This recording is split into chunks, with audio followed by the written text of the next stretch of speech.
Hello and welcome back to another recap. Round 7 just finished. I played young prodigy from Greece. His name is Margaritis Yanis. I was playing London system in the game. My opponent didn't expect it for sure. He got really surprised and already on move 9 he didn't know what to do properly for his position. So let's get immediately to the game and see how you should in general play in the London system. London system is one of my favorite openings for white if I'm playing some low-rated player. So now I can just get some normal play. In the game was d4, knight f6. I played knight f3, so I can decide if they play g6 to go for the normal lines in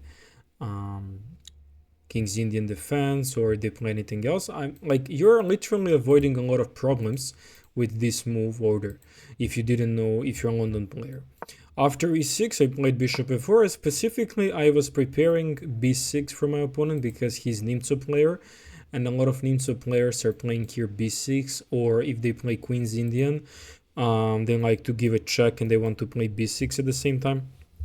So my opponent likes these kind of systems, but he surprised me with his choice of going different line. I mean, this is absolutely possible. This is one of the most common lines.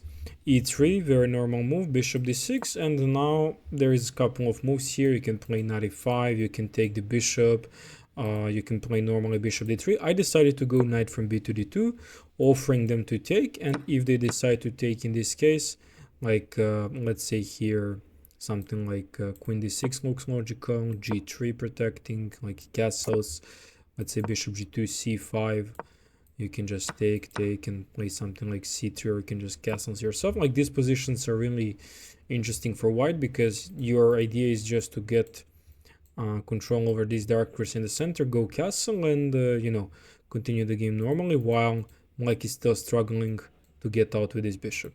So my opponent didn't choose this line, he played c5, and now bishop b5 is the move that we saw in the Ding Gukesh game. I think that was round 5 if I'm not mistaken, or 6. No, it's actually 5, 5th round, where I think Ding played the move bishop f5, bishop b5 check, knight c6, bishop takes, b takes, and so on. So this is very also theoretical position, but I just played move bishop g3, which looks very logical. I'm asking my opponent to transpose into the main line. He played knight c6, and this is definitely not the best for his position now. Instead of knight c6, he should castle. And now in these situations, they want to play queen c7, knight to d7, and look for e5. That's the point of delaying knight from b8. So you can even play knight c6, you can even play knight to d7. But if you play immediately knight c6, after c3, we just transpose in one of the main lines in London system, the old main line after castles and bishop d3. What is white looking into for the attack on the king side? Because we didn't castle ourselves, we kept the flexibility of our king, so we can play knight e5, f4, h4, h5, h6. A lot of moves are possible here. So now black has to decide how to play this position, and it's already not comfortable if you're not familiar with this type of setup for black. My opponent played b6, which is the most played move in this position. And now, in this moment, you see that Engine is liking this move e4. That's something I played. His friend from Greece played against me a few months ago the move queen e2 and rook d1, which is also a very interesting idea. The plan is very simple. In some moments they want to push e4, in some moments they want to see how I'm gonna follow up with my development as black, and then they want to jump with knight e5. I was playing black pieces on the other side, that's why I'm telling that the Greek friend played the queen e2 and rook d1. I decided immediately e4 because this is the most concrete approach, and I'm suggesting you to try this, especially if you're seeing that your opponent is not familiar with the theory. After d takes, which looks very logical, already black is getting slightly worse. This is inaccuracy. You're gonna see what happened in the game, but let me just quickly show you what black should try to play after the move e4. It's bishop e7 move, and after that e5, knight h5, and this line was like a lot of people would play here something like queen e2 or rook c1, But now knight g5 is the new move that becomes really popular. Bishop takes g5, queen takes h5. Now like there is g6, queen to e2 back, c takes d4. We are ignoring this pawn playing h4, bishop going to h6 or e7 whatsoever, then we play h5. So white is getting some compensation, but his point is to lock down this bishop in corner and then play on this bishop in the future. So now we are not looking anymore for the attack, because attack doesn't really work anymore for white. You're playing now strategically. His pawn structure is solid, but it's a little bit passive because he has a lot of light square weaknesses. It means if we castle after h6 later and play something like rook c1 and c4, then this bishop will regret being in the corner. That's our main plan. So okay, this is some possible main line that could arise after bishop e7, but bishop e7 is really hard to play if you are beginner in this line as black, and to allow e5, which looks terrible. And maybe a lot of people will actually bring the knight back to e8, which is immediately a terrible move. There is a lot of ideas with Greek gifts on h7, h4, h5, or h4, knight g5 with queen h5 ideas. This is literally bad if they bring the knight anywhere else except h5. So this is the main line, and my opponent didn't know about that. He took on e4, which looks very natural.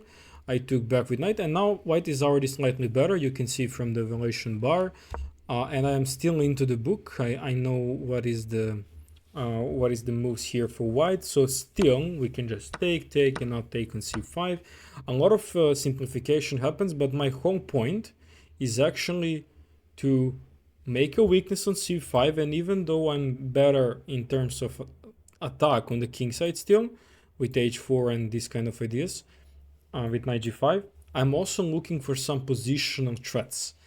If I trade the queens, I'm gonna focus on this pawn, which actually could happen if my opponent didn't allow me later to attack his king. So I played queen c2, targets h7, and now apparently h6 looked like the best move. The reason why it's because if you play g6, I'm gonna have some h4, h5 hooks on your pawns. But h6 is even worse for some reason. I don't know, my computer is saying that the g6 is better, but I'm not really understanding why this could be better, because I'm on my way to open your king. So okay, just engine jobs. But okay, h6 looks very natural, which I anyway will see this some of these moves I was expecting anyway.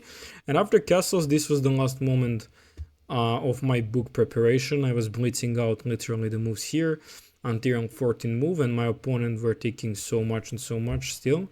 Now he's under pressure where to place the queen. Is it b6 or a5? We have one-time threat, bishop h7 and taking the queen. Any queen e7, queen e8 is literally passive. So I was expecting some of these two moves because c7 is covered. So my opponent should play maybe queen a5 in order to attack this pawn on a2. Then I need to burn maybe some time, play king b1 later. That's something I was calculating. But he played queen b6, which is not like developing the queen with tempo. Now I play the move h4, which is apparently not the best move. I see the idea of bishop h7 check, and after king h8 to bring the bishop back on e4. The whole point is to ruin the coordination of the king, which is connected with this pawn. So in some future moments we can have something like this, putting the pressure on f7. And also here we are making the pin followed by something like this in the game. I was thinking that h4 is necessary move, just include it, because I want to cover g5 square also with pawn, not allow bishop g5s or anything else, and support some knight g5 later. Why knight g5 could be support? It's because when they take, the h line is getting open, and a lot of checkmates ideas will happen after making the space for our queen to come there. That's why h4 is a good move to make a space. a5, I was expecting something like this. And here I was calculating, shouldn't go bishop h7 check, king h8, something like king b1 just to avoid on this diagonal, but this is already not so much great for me, knight g5.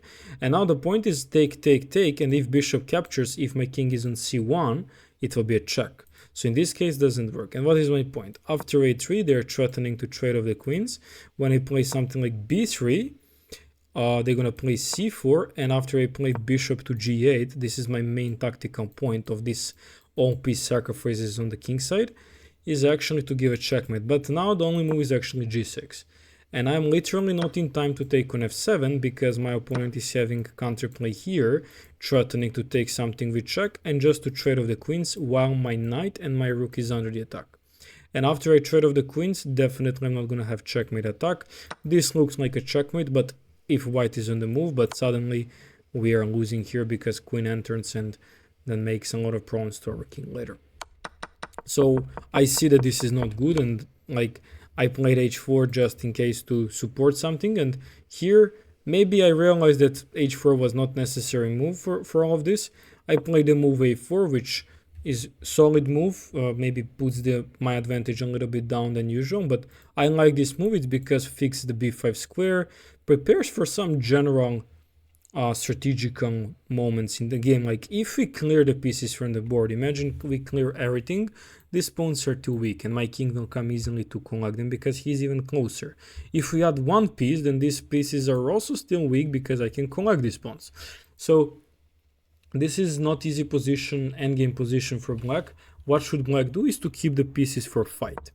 Instead of that, my opponent were just offering a trade after this check, anyway ruining the king's position, trading off the rook, bringing one piece back, which immediately gives me some time. So rook d1 is on the way, bishop e4 will come back anyway, knight e5 will follow up. He trade off one rook, which is very important on f8 to protect f7 now. This rook is much more not important piece. f8 rook was more important than a rook. Bishop is much better on f6 than on d8. And now that's important stuff to say, that London bishop is covering b8 square. So after bishop e4, anyway I have to bring this bishop back. My threat is very, very clear. I would like to play the move knight g5. So if my opponent just casually brings the bishop back, I have some ideas with knight g5. If they take me, this is simply over because as you see h line is opening and I'm gonna take this bishop back. I'm also not threatening to take on c6 and go for queen h7 mate. This is also another point.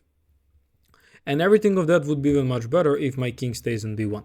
So that was my point why I placed the bishop firstly back here, because I want to have, when I take and they take back, I want to open my rook with check. But even though all these kind of things doesn't work, I can just simply focus on the center and I can focus on these weaknesses here, these specific diagonals, even though I think I have more attacks in the center and queen's side than on the king side. They see what kind of strategical benefit white got here, even if you have like opposite king side castles. Usually when you have opposite king side castles, one side is attacking on this on the king side, one side is attacking on the queen side. Attack of my opponent is very slow if you ask me, so white attack is much faster. So in this case, my opponent played f5, and this is something I wanted to see. The reason why is because now e6 become weakness, and maybe think, wait, can we take on c6 and after queen takes knight e5? Yeah, we can, but there is a problem of g2 first. And literally, this check is not in the air, because after king h7 and knight takes, you have a rook on h1 that hangs. So you have to care about your pieces, you have to care about your opponent's counterplay, and by capturing the knight on c6, you're gonna give up the bishop pair, which makes the white still slightly better, but as you see, the advantage is almost gone. So that's why we are not gonna take, we're gonna keep our advantage by keeping the bishop on the board. So are you gonna really change your bishop, your light square bishop, for this knight here? So keep the pressure by keeping the bishop on board, not by exchanging and simplifying the position. This knight is restricted. Why would you trade your good bishop for their knight? No needs, right? So keep the pieces on the board. My opponent offered a trade. If you remember, I'm fine with trades, but not with every trade. If you see bishop takes c6 was not good trade. I like the trade of certain pieces, and I honestly like this trade of dark square bishop. Why? Simply, dark square bishop is great defender and great counter-attacker. So why not to trade his bishop and also make a soft spot on the dark squares? So after rook e1, knight e5 is on the way, bishop b5 is on the way. You do see now the downsides of pushing the pawn on king side, especially if you have king castled here. So making a weaknesses like this will make a lifetime problems in your games. Try to avoid pushing the pawns in front of your king. This is not good idea in any opening. Any opening you mentioned, pushing the f5, maybe in King's Indian. Yeah, in King's Indian you can push the f5 because this is the main idea. But in almost any other opening, except also Dutch, for example, like I'm just talking about normal openings. Like for example, this happened, normal opening, and you push f5 together with all other pawns. It's not good to make soft spots on the light squares, so I'm recommending you to not think about these kind of stories. So bishop d7 by my opponent, and now I just simply played bishop b5. I made a pin on b5, so my opponent is annoyed by this pin. Now I'm not threatening to take the knight. I'm just positioning my piece here. I want to maybe play queen to e2, support here, break down this pin, put a pressure here, followed by knight e5. I'm waiting to see what my opponent will do. And after knight e8, which I apparently saw that my opponent is going to make some mistake in this moment because he's also low on time, getting low on time, like maybe having around 20 minutes, like he's not comfortable definitely with this position. After this, he collapsed because once you start moving your pieces back without any kind of plan, start playing passively, that's over. Like if your opponent is good enough, that's over, especially if the opponent is having such a great position like me here. Queen d3, improving the queen, supporting the bishop, targeting the bishop, and asking my opponent to capture their move. So we are not capturing their bishop to put their queen on the open D line. We are positioning our queen on the D line and also putting the pressure on bishop. After capture, our queen is much better on b5 than on c2 after all these trades. And the knight is on the last rank, which makes the position more passive. The knight is very well reserved for this pawn because we are targeting this pawn with a rook so they cannot move.